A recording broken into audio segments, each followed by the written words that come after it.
नमस्कार, बुलेटिन में स्वागत है आपका और मैं हूं आपके साथ जागृति खंतवाल। बुलेटिन की शुरुआत करेंगे बड़ी खबर के साथ। योगी कैबिनेट की बैठक हुई खत्म। मुख्यमंत्री योगी आदित्यनाथ की अध्यक्षता में ये बैठक संपन्न हुई, जहां कई अहम प्रस्तावों पर मुहर लगी। तो वहीं कैबिनेट की इस बैठक में आजम खान को भी बड़ा झटका लगा है, क्योंकि जौहर ट्रस्ट की जमीन वापस लेगी सरकार। ये बड़ी खबर, बड़ी जानकारी आपको बता रही, जहां योगी कैबिनेट की बैठक में ये प्रस्ताव भी पास हुआ है। नियमों का उल्लंघन कर जमीन को लीज पर लिया गया था, जिसे अब सरकार वापस लेगी। ये बड़ी खबर, बड़ी जानकारी। वैसी खबर पर ज्यादा जानकारी के साथ हमारे सहयोगी अनूप कुमार सिंह हमारे साथ जुड़ गया। अनूप, देखिए, जिस तरीके से कैबिनेट बैठक में आजम खान को एक बड़ा झटका लगा है, जौहर ट्रस्ट की जमीन को अब सरकार ने वापस लेने का फैसला लिया है। कब तक इस पूरे मामले पर कार्यवाही अमल में लाई जाएगी? अब देखिए, सुबह हम लोग जिक्र भी कर रहे थे इस बात का, क्योंकि ये एक बहुत बड़ा मुद्दा था। और आज सरकार की जो कैबिनेट बैठक हुई मुख्यमंत्री योगी आदित्यनाथ में, जिसमें जौहर यूनिवर्सिटी की जमीन जो लीज पर ली गई थी, उस जमीन को सरकार ने वापस लेने का जो प्रस्ताव था उस पर मुहर लगा दी है। अब 41,181 वर्ग मीटर जो जमीन थी वो अब सरकार अब वापस लेगी। बड़ा सवाल ये भी उठता था कि जौहर जो विश्वविद्यालय संचालित चल हो रहा है उसपे तो बच्चे पढ़ेंगे, उनकी क्या स्थिति, उनको कहाँ शिफ्ट किया जाएगा, उसके लिए भी बीच का रास्ता सरकार निकाल रही कि उन बच्चों को किन किन स्कूलों में शिफ्ट किया जाएगा अगर वो उसकी जमीन वापस लेने का फैसला लिया है। सबसे बड़े प्रस्ताव के बाद अब मिर्जापुर सोनभद्र में एसटी का संग्रहालय बनाने का जो प्रस्ताव था उस पे भी मुहर लग चुकी है, क्योंकि लगातार जिस तरीके से कानून व्यवस्था के साथ साथ चीजों पर सवाल उठ रहे थे, जिसको लेकर उत्तर प्रदेश सरकार ने मुरादाबाद, देवी पाटन, विंध्याचल मंडल में नए विश्वविद्यालय बनाने का प्रस्ताव पास किया गया है। आगरा, गाजियाबाद, गोरखपुर, बनारस, मथुरा, लखनऊ में अब नए थाने का भी प्रस्ताव, इन जिलों में नए थाने और बनाए जाएंगे। साथ ही जो रामपुर में मौलाना जौहर विश्वविद्यालय की जमीन भूमि लेने का जो प्रस्ताव पास किया गया है, इसमें अब कैबिनेट के बाद जब निर्देश जारी होंगे वो अमल में लाए जाएंगे जल्द ही।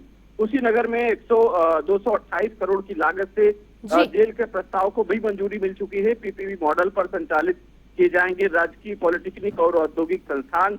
और सबसे बड़ा ईओडब्ल्यू राज्य विशेष अनुसंधान दल को विलय की मंजूरी मिल गई है। अब 112 नंबर की जो सुविधा है अभी तक 15 से 20 मिनट तक पहुंचती थी, उसका समय कम कर दिया गया है। अब 13 मिनट में ही 112 नंबर की जो सुविधा है लोगों को तक पहुंचेगी। जी अनु, बहुत बहुत धन्यवाद आपका हमारे साथ जुड़ने के लिए और तमाम जानकारी हम तक पहुंचाने के लिए। बड़ी खबर आपको बता रही, जहां कैबिनेट की बैठक में कई प्रस्ताव मंजूर हुए और ऐसे में आपको बता दें कि इस बैठक के खत्म होते ये जानकारी भी सामने आई है कि जौहर ट्रस्ट की जमीन को अब सरकार वापस लेगी।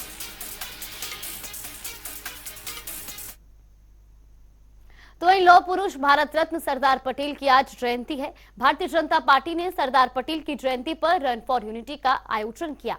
इस मौके पर मुख्यमंत्री योगी आदित्यनाथ, रक्षा मंत्री राजनाथ सिंह, डिप्टी सीएम ब्रजेश पाठक और केशव प्रसाद मौर्य ने सरदार पटेल की प्रतिमा पर माल्यार्पण किया और साथ ही सभी ने सरदार पटेल की जयंती पर उन्हें विनम्र श्रद्धांजलि दी।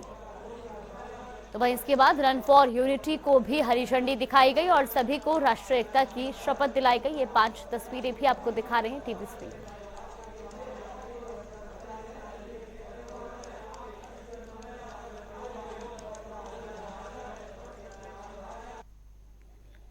राष्ट्रीय एकता के आधार स्तंभ भारत माता के महान सपूत लौह पुरुष सरदार वल्लभ भाई पटेल जी की आज पावन जयंती है। इस अवसर पर उनके प्रति विनम्र श्रद्धांजलि अर्पित करते हुए उनकी स्मृतियों को मैं नमन करता हूं। भाइयों बहनों, हम सब जानते हैं कि 1947 में जब देश आजाद हुआ था तो स्वतंत्र भारत में अलग अलग रियासतों को भारत गणराज्य का हिस्सा बनाने के लिए उस समय लौह पुरुष सरदार वल्लभ भाई पटेल जी ने जो योगदान दिया,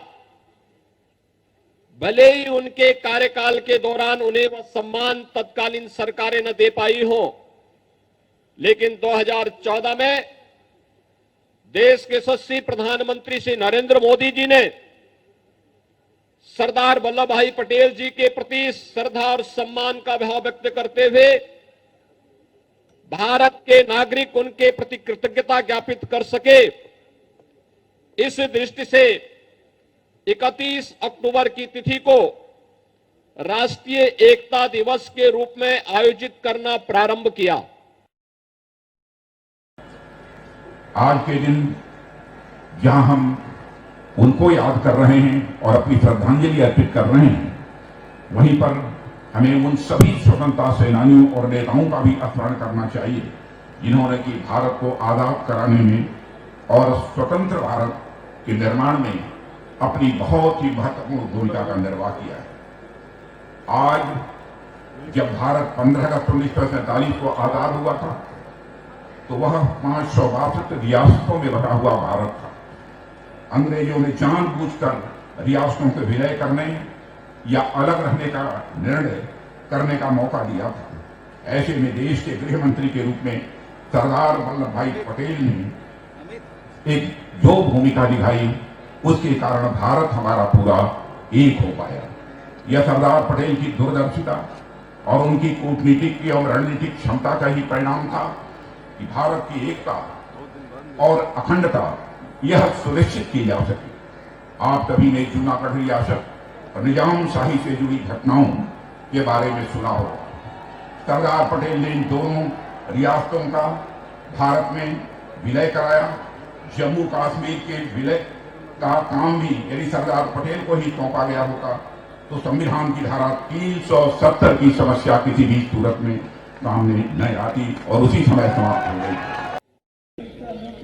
देखिए, सरदार वल्लभ भाई पटेल जी जो आज उनकी जयंती है, उनकी जयंती पर मैं उन्हें अपनी तरफ से, केंद्र सरकार की तरफ से, पूरे देश की तरफ से मैं उन्हें क्रांतिकारी श्रद्धांजलि अर्पित करता हूँ। वो लौह पुरुष थे, उन्होंने पूरे देश को एकजुट करने का काम किया और देश को एकजुट करने के साथ साथ में उनका जो एक हक बनता था पहले प्रधानमंत्री पद के लिए, प्रथम प्रधानमंत्री के लिए, जो पक्ष में से सभी लोग कमेटी के लोग थे, मगर उनको बनने नहीं दिया गया। पंडित जवाहरलाल नेहरू जी को प्रधानमंत्री बनाने का काम किया गया।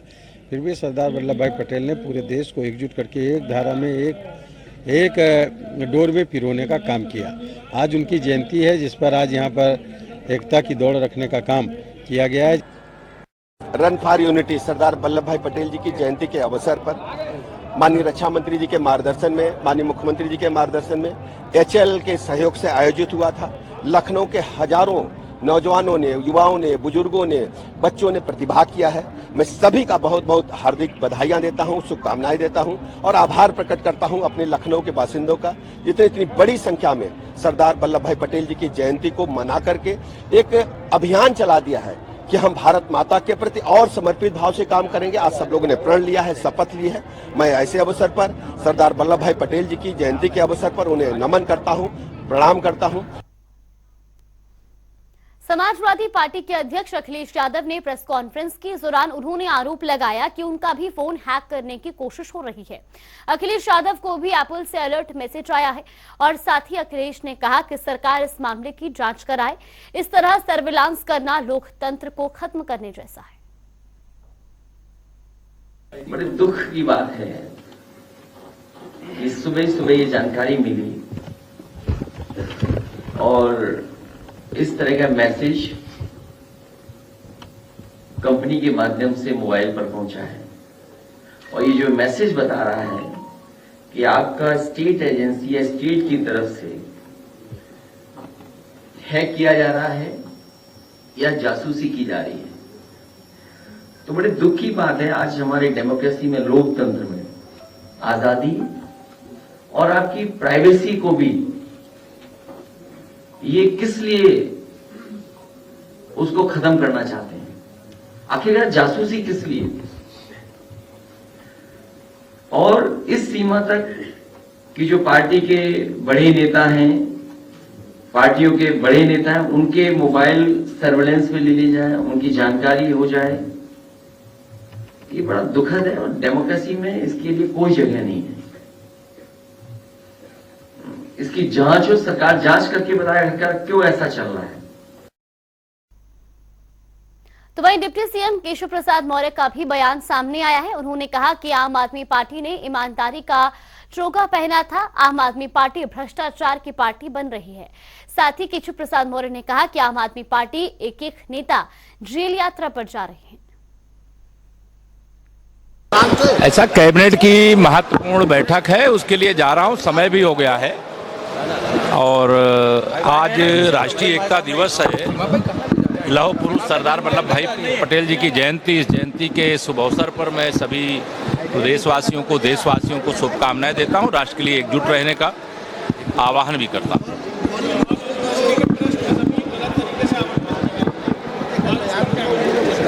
अभी इस पर कैबिनेट में जब चर्चा हो जाएगी तब आपसे बोला जाएगा। देखिए, आम आदमी पार्टी ने ईमानदार होने का एक चोंगा पहना था और वह उतर गया है पूरा। आम आदमी पार्टी भ्रष्टाचार करने वाली देश की पार्टी बन करके रह गई है और उनके मंत्रिपरिषद के जो भी हैं मंत्री एक एक करके वह जेल यात्रा पर हैं और कोई जांच एजेंसी अगर कुछ जांच करती है तो उसका वेलकम सबको करना चाहिए। जो गलत होगा वो डरेगा और जो सही होगा वो जांच का सामना। आज आजम खान की स्कूल की जमीन भी वापस ली जानी है सर। नहीं, कैबिनेट में जो फैसला होगा कैबिनेट के बाद बताया जाएगा। तो वहीं बीजेपी विधायक आकाश सक्सेना का भी बयान सामने आया है। उन्होंने कहा कि आजम खान ने पुराने राजकीय विद्यालय की जमीन गलत तरीके से 100 करोड़ की जमीन 100 सालाना लीज पर ली थी और हमने शिकायत भी की थी। अब जांच में सभी आरोप सही पाए गए और भी कई मुद्दों पर हमारे संवाददाता अनुप कुमार सिंह ने रामपुर से विधायक आकाश सक्सेना से खास बातचीत की। क्या कुछ उन्होंने कहा वो भी आपको सुनवाते हैं। रामपुर की जवाहर विश्वविद्यालय की जमीन अब कैबिनेट में पहुंच चुकी है। आज कैबिनेट में फैसला होना है और हमारे साथ रामपुर के तेज तर्रार विधायक आकाश सक्सेना जी हैं। सर, आजम खां की जो जवाहर विश्वविद्यालय की जमीन था उसका मामला अब कैबिनेट में आ चुका है। किस तरीके से वो जमीन हथियाई गई थी और क्या पूरा मामला? देखिए, 90 की बात है। लगभग 4000 बच्चे वहाँ पढ़ा करते थे। सरकारी स्कूल था और रामपुर का शायद सबसे पुराना स्कूल था, राजकीय मुर्जा स्कूल। वहीं जिला विद्यालय निदेशक का ऑफिस था, वहीं बेसिक शिक्षा अधिकारी का ऑफिस था। आजम ने उस सारी ज़मीन पर बच्चों को बाहर करते हुए, उनका भविष्य बर्बाद करते हुए जौहर ट्रस्ट के पहले नाम करवाया और उसके बाद समाजवादी पार्टी की सरकार में उस लीज को ट्रांसफर करवाते हुए रामपुर पब्लिक स्कूल वहाँ पर खोला। 100 करोड़ की आज जो प्रॉपर्टी है मात्र 100 रुपये सालाना पर थी, तो बहुत शर्म की बात है। हमने इसकी शिकायत की थी और हमें पूरी उम्मीद है कि उसमें जो जांच होकर आई है उसमें निर्णय बिल्कुल सही होगा। क्या उस समय सपा सरकार में इसको गलत तरीके से लिया गया था? क्या क्या उसमें बिंदु छुपाए गए थे? आजम के पक्ष में जितने भी समाजवादी पार्टी की सरकार में कैबिनेट के माध्यम से जो निर्णय हुए थे वो पूरी तरीके से गलत है। अब तक अगर हम उठा के देखें तो पिछले कुछ सालों में अगर आप सरकार के निर्णय देखें तो लगेगा कि किस तरीके से आजम की कठपुतली बनकर सरकार ने काम किया था। यूनिवर्सिटी की जिस तरीके से मान्यता दी गई, यूनिवर्सिटी में जिस तरीके से सरकारी पैसे का नंगा नाच हुआ, सबके सामने है।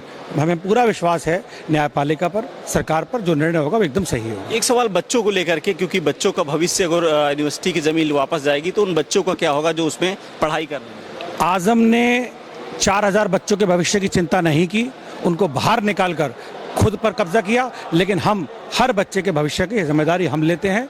हमारी पूरी जिम्मेदारी है कि उन बच्चों का भविष्य खराब नहीं होंगे। क्या कदम उठाएगी सरकार? अब देखिए, निर्णय अभी आने दीजिए, बिल्कुल करेगी उसके लिए। शुक्रिया। तो कुल मिला के बात करें तो आजम खां की जो जौहर विश्वविद्यालय की जमीन थी उसको लेकर अब कैबिनेट पहुंच चुकी है। अब देखना होगा कि आजम खां की उस जमीन पर कोर्ट कैबिनेट क्या कुछ निर्णय लेता है। अगर उस जमीन को सरकार वापस करती है तो उन बच्चों के भविष्य का क्या होगा, फिलहाल आने वाला वक्त ही बताएगा। कैप्टन आशीष के साथ रुम सिंह, जनता टीवी, लखनऊ। आम आदमी पार्टी मुखिया और दिल्ली के मुख्यमंत्री अरविंद केजरीवाल को ईडी ने समन भेजा है, जिसमें 2 नवंबर को केजरीवाल को तलब किया गया है। आपको बता दें कि नई शराब नीति घोटाले मामले में पूछताछ को लेकर यह समन भेजा गया है। हालांकि आम आदमी पार्टी के नेता इसे लेकर आक्रोशित नजर आ रहे हैं। वहीं इस पूरे मसले पर बीजेपी के विधायक राजेश्वर सिंह आम आदमी पार्टी और केजरीवाल पर करारा हमला करते हुए नजर आए। हमारी संवाददाता जया सिंह ने बीजेपी के विधायक राजेश्वर सिंह से खास बातचीत की। क्या कुछ उन्होंने कहा, सुनवाते हैं। आम आदमी पार्टी के मुखिया अरविंद केजरीवाल को ईडी के द्वारा नोटिस जारी कर दिया गया, 2 तारीख का समय दिया गया। इसके साथ सियासी भूचाल देखने को मिला है। लगातार तमाम राजनीतिक प्रतिक्रिया जारी है। दिल्ली से लेकर राजनीति उत्तर प्रदेश तक आ चुकी है। इसमें खास बातचीत करने के लिए राजेश्वर सिंह इनसे बातचीत करेंगे। राजेश्वर जी, अरविंद केजरीवाल क्या चाहते हैं आप लोग? भाई वो कह रहे हैं कि पार्टी खत्म करना चाह रहे हैं आप लोग। देखिए, जांच हो रही है, एक कानून के तहत जांच हो रही है। ये कौन सी जांच है? पूरे पार्टी के नेतृत्व को डाल दिया आप लोग जेल में। पूरी पार्टी भ्रष्टाचार में लिप्त होगी, उनकी जांच होगी। Prevention of money laundering act के अंतर्गत जांच हो रही है। जहां जहां एजेंसी को कोई इन्वेस्टिगेशन के लिए लीड मिल रही होगी, वो जांच कर रही है। जांच में उन्हें सहयोग करना चाहिए। वो कह रहे पूरा सहयोग करें, पार्टी को आप लोग खत्म करना चाह रहे हैं। अब वो कुछ भी कहते रहे, उनके कहने से नहीं होगा। जांच में उन्हें सहयोग करना चाहिए। जो तेज नेता है सबको जेल में डाल रहे हैं आप लोग। अब अगर तेज नेता भ्रष्टाचार में लिप्त है तो उसका तो वो कह रहे फर्जी केस आप लोगों ने लगाया। अब कोर्ट भी यही कह रहा है, ईडी भी यही कह रही है, तो हास्यास्पद है। राजस्थान के मुख्यमंत्री अशोक गहलोत का प्रतिक्रिया है कि राजनीतिक खेल है। वो कुछ भी कहते रहे, जांच हो रही है, कानून के तहत जांच हो रही है। सारी ईडी उन्हीं राज्यों में पहुंच रही है जहाँ पे चुनाव है। जहाँ पे भ्रष्टाचार है, ईडी वहाँ जाती है। आपका कहने का मतलब सब कुछ कागजी हो रहा है। भ्रष्टाचार जहाँ पे है वहाँ पे ईडी प्रमाणित तो नहीं कर पा रहे। प्रमाणित जब अरेस्ट हो रही है, कोर्ट में जा रहा है, न्यायालय भी कह रहा है मनी ट्रेल मिली है, तो उसकी ज्यादा प्रमाण की क्या आवश्यकता है? लेकिन उनका कहना है कि आप लोग कहीं कहीं हमसे डर चुके हैं। अब वो कुछ भी मानते रहे। कुल मिला के आम आदमी पार्टी का जो है कहना कि कुल में जिस तरीके से पार्टी ने बहुत कम समय में उत्थान किया, वो कहीं ना कहीं भारतीय जनता पार्टी को बड़ा चुनौती दे दिया है। अरे कुछ भी कहते रहे, उनको कहने का मुस्कुरा के सारे जवाब उनका कहने का कोई मतलब उत्तर पता है आप? कुछ भी नहीं है। केजरीवाल जी का मनी बना लिया है कि बस मुस्कुरा के जवाब देंगे। कोई भविष्य नहीं है उनका। इतना बड़ा महल बनवाया, पूरे हिंदुस्तान ने देखा। कहते थे एस्कॉर्ट पायलट गाड़ी नहीं लूंगा, तो मुख्यमंत्री आवास है। सबसे ज्यादा गाड़ी लेके वो चलते हैं। उन्होंने कहा सुरक्षा नहीं लूंगा, सबसे ज्यादा सुरक्षा लेके चलते हैं। कहा था मैं 2 कमरे के मकान में रहूंगा, 50 करोड़ रुपए अपने मकान पे लगवा लिया। धन्यवाद ऐसे मुख्यमंत्री, धन्यवाद ऐसी राजनीति। ये थे राजेश्वर सिंह का साफ तौर पे कहना है। जिस तरीके से अरविंद केजरीवाल ने तमाम भ्रष्टाचार किया है, भारतीय जनता पार्टी लगातार भारतीय जनता पार्टी के नहीं, भारतीय जनता पार्टी जो काम करती है जीरो टॉलरेंस पे काम करती है। लगातार जो भी कार्रवाई हो रही है, ये ईडी कर रही है, सीबीआई कर रही है, इसमें भारतीय जनता पार्टी का कोई रोल नहीं है। और भ्रष्टाचार जहाँ वहाँ ईडी सीबीआई दौड़ेगी, इसमें कोई सख्त सुधार नहीं है। और भारतीय जनता पार्टी किसी से डरती नहीं है। भारतीय जनता पार्टी का अपना आधार और जनाधार है, और उसी जीरो टॉलरेंस पे जनता भी उसे पसंद कर रही है। क्या राशि का साथ तो वही नोएडा में एक बार फिर लिफ्ट में कुत्ते को ले जाने को लेकर विवाद हुआ। विवाद इतना बढ़ गया कि रिटायर्ड आईएएस और दंपत्ति के बीच मारपीट हो गई। दरअसल ये घटना सेक्टर 108 स्थित पार्क लॉरियट सोसाइटी की बताई जा रही है, जिसके वीडियो सोशल मीडिया पर भी अब तेजी से वायरल हो रहे हैं। वीडियो में एक महिला अपने साथ कुत्ते को लिफ्ट में ले जाना चाहती थी, जिस पर एक शख्स को, जो कि रिटायर्ड आईएएस है, उस कुत्ते को साथ ले जाने से मना करता है। इसको लेकर दोनों के बीच विवाद होता है और इसके बाद पहले महिला रिटायर्ड आईएएस का मोबाइल छीन लेती है और फिर रिटायर्ड आईएएस ऑफिसर महिला को थप्पड़ जड़ देते हैं। इसके साथ ही वीडियो में महिला का पति भी लिफ्ट में आकर रिटायर्ड आईएएस के साथ मारपीट करता हुआ दिखाई दे रहा है।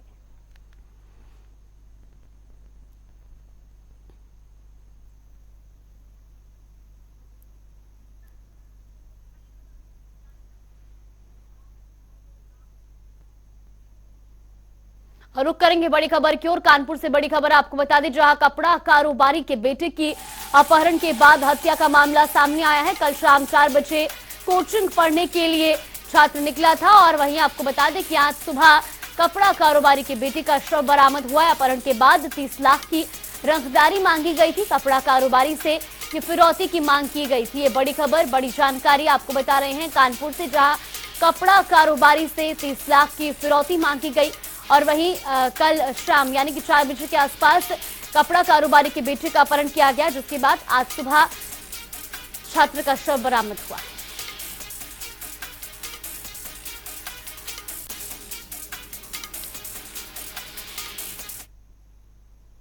और वो करेंगे 4 मिनट में 18 मंडल की खबरों का। कानपुर में व्यापारी का बेटे का हुआ अपहरण, परिजनों ने गुमशुदगी की दी तहरीर, मामले की जांच में जुटी पुलिस।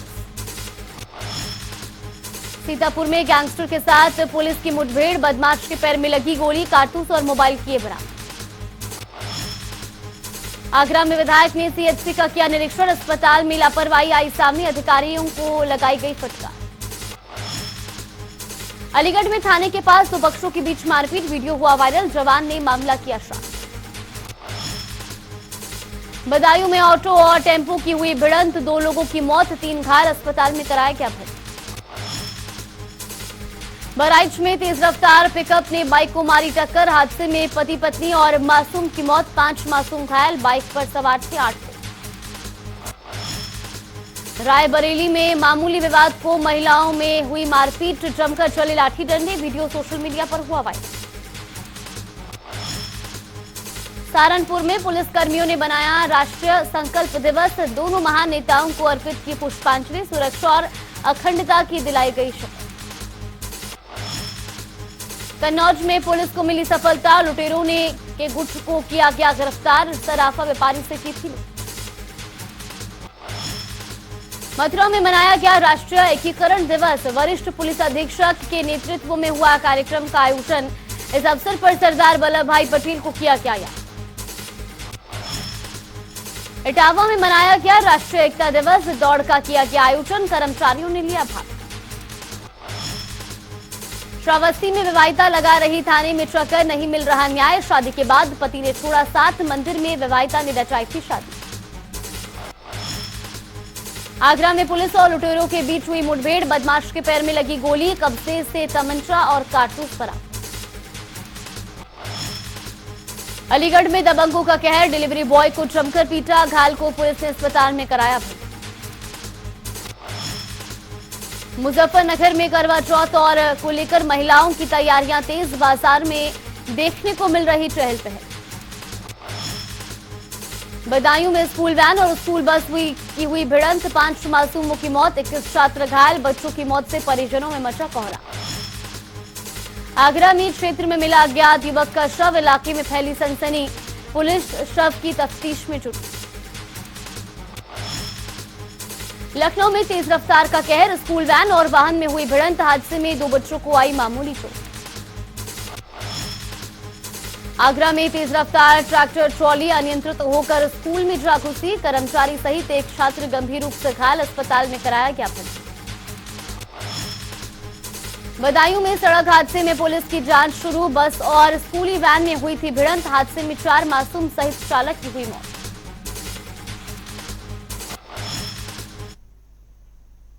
चलिए बुलेटिन में फिलहाल के लिए बस इतना ही, यहाँ पे रुकते हैं एक छोटे से ब्रेक के लिए। ब्रेक के उस पार खबरों का सिलसिला लगातार जारी रहे।